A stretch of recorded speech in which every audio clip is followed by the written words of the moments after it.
Hi guys, this is Marie from Global Schools and Rafa. I hope you're all doing really well today. I would like to discuss with you English idioms. Basically, we're going back to square one, but not really, because we're not really starting at the very beginning, because this is what it means. Go back to square one.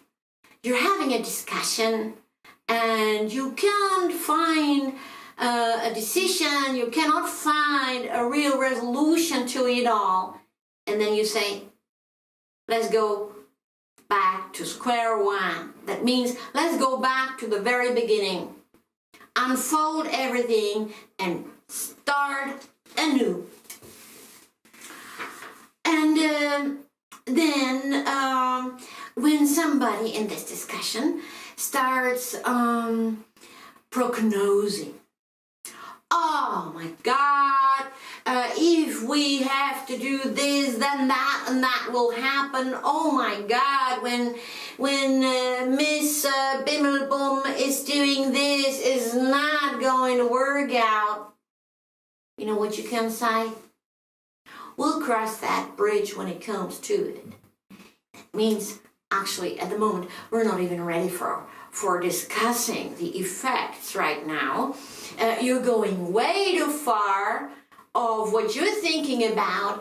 You're talking way too much about some prognosis, or basically, do you have a crystal ball where you can find some magic in there? We'll cross that bridge when it comes to it. Let's see what facts we can come up with, and then we'll cross that bridge when it comes to it. And then in the same discussion, to make matters worse. Person A starts prognosing the most terrible thing that can happen if we start with this project. You don't want that. And then you say, we'll cross that bridge when it comes to it. And to make matters worse, the second person starts talking about the disaster that will happen when you start with this project. It makes matters worse. Instead of staying with facts, talking about possibilities, trying to find solutions, to make matters worse, the second person starts prognosing with a magic crystal ball, and he has no idea of actually what he's talking about. That really makes matters worse. My next phrase is, well, would you know? I've used that before. And I said, well, would you know? And the person said, no, I don't know. I didn't ask the person if she knew that or not. Well, would you know is an expression of surprise. Well, would you know? For instance, let's take our globy wood. So far, we've only done grammar and lingual aspects or language of flowers. Well, would you know, we can be funny too. What a surprise, basically, you're saying. So, somebody who has no humor whatsoever, he will look at globy wood and say, I can't stand this.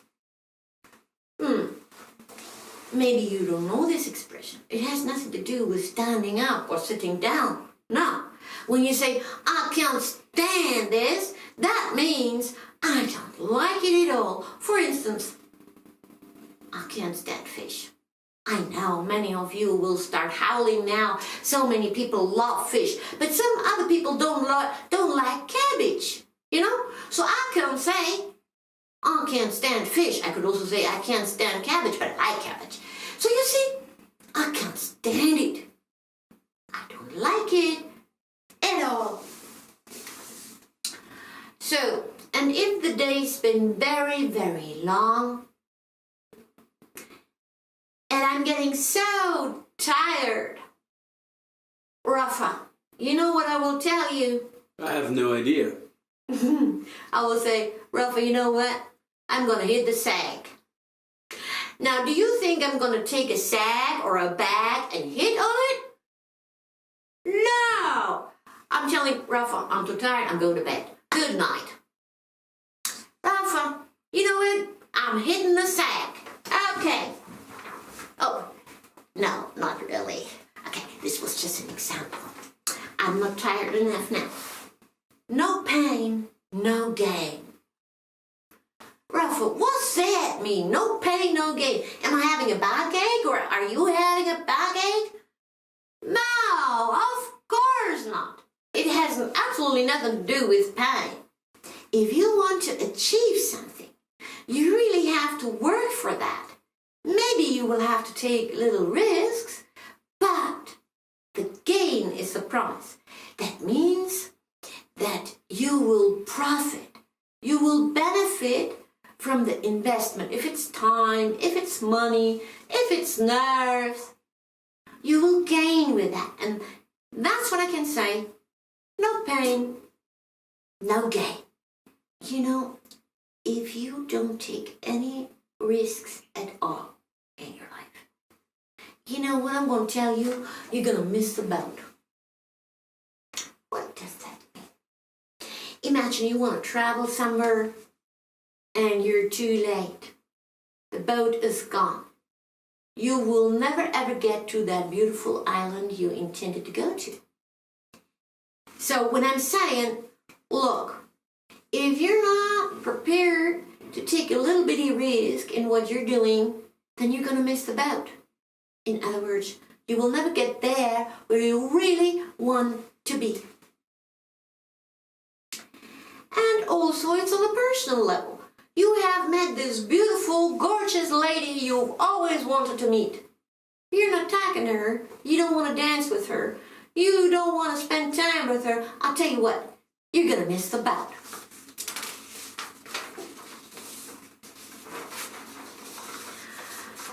And if you don't understand me when I'm talking here, then I could say, you're getting it all around your neck. What's that mean? Your neck? What's that? What's my talking got to do with your neck? Well, tell you what, it's really easy. It means, well, he is getting everything mixed up. Whatever I explain, he is getting everything mixed up. He's getting it all around his neck. So I have to go back to square one. Remember, to the very beginning and start explaining again. No problem. Because he's getting it all around the neck, I have to go back to square one to explain everything. No problem. One of my favorite idioms is, I heard it through the grapevine. Maybe some of you remember even the song, I've heard it through the grapevine. What does that mean? Basically, it means gossip. It's not a real fact that you have researched on. It's not a fact you have found in some database. You have heard it through the grapevine. You've heard somebody talking, and you know where that comes from?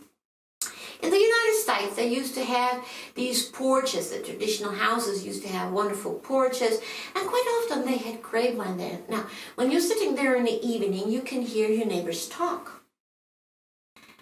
And if you heard something that would affect your community, that would affect your life, you can say, I've heard that through the grapevine. It's not a real fact. It's something you heard, you learned, somebody said. I've heard it through the grapevine.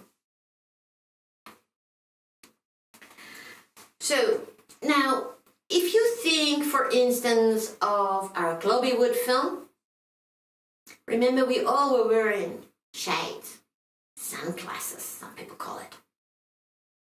We were cool as cucumber. You know, a cucumber usually should be cool physically cool before you make a salad of it, right? So we can say, oh man, he is cool. Rafa was as cool as a cucumber with his shades on. Enrico Michele was cool as a cucumber with his shades on, right? So, you know the word, cool, but to say, oh, he was as cool as cucumber, this is a step higher than just saying, oh, he was cool. No, he was cool as a cucumber. Now, the last one of this session is speak up, please.